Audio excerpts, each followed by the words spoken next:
சுமந்திரன் அவர்கள் ஸ்ரீதரன் அவர்கள் 2 பேருமே போட்டியிட்டு ஸ்ரீதரன் வென்றார். சுமந்திரன் சொன்னார், நீங்கள் தான் ஐயா தலைவர். செயற்குழு திரு ஸ்ரீதரன் அவர்களால் முன்மொழியப்பட்டது.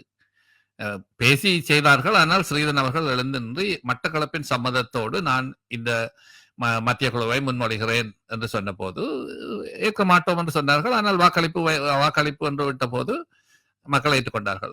பொது சபை ஏற்றுக்கொண்டது. ஆகவே ஸ்ரீதரன் அவர்கள் சொல்லி போட்ட செயற்குழு, ஸ்ரீதரன் அவர்கள் தெரிவு செய்யப்பட்ட தலைவர். சுமந்திரன் சொன்னார், நீங்கள் தான் தலைவர், உங்கள் செயற்குழு எடுத்துக்கொண்டு கட்சியை வழிநடத்துங்கள் என்று சொன்னார்.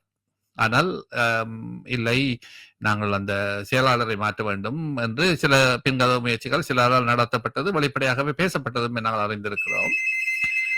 பின்னர் வழக்குக்கு போயிட்டு வழக்குக்கு போன போதும் சுமந்திரன் சொன்னார், ஸ்ரீதரன் அவர்கள் தான் தலைவர், இதுதான் செயற்குழு, நாங்கள் செய்தது சரி என்று வாதாடுவோம் என்று.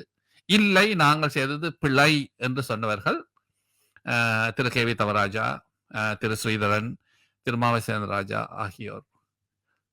ஆகவே ஸ்ரீதரன் தான் தலைவர், ஸ்ரீதரன் சொன்ன செயற்குழு தான் செயற்குழு என்று சொன்ன சுமந்திரன் கட்சியை பிளந்தவராகவும், இல்லை நாங்கள் பிழை விட்டு விட்டோம், நாங்கள் செயற்குழுவாக தெரிவு செய்யப்பட்டது பிழை என்று ஏற்றுக்கொண்டவர்கள் கட்சியை ஒட்டி கட்டி காக்க முற்பட்டவர்களாகவும் காட்டப்படுகிற போது எனக்கு அந்த உண்மை எங்கே படுத்திருக்கிறது என்று எனக்கு தெரியவில்லை.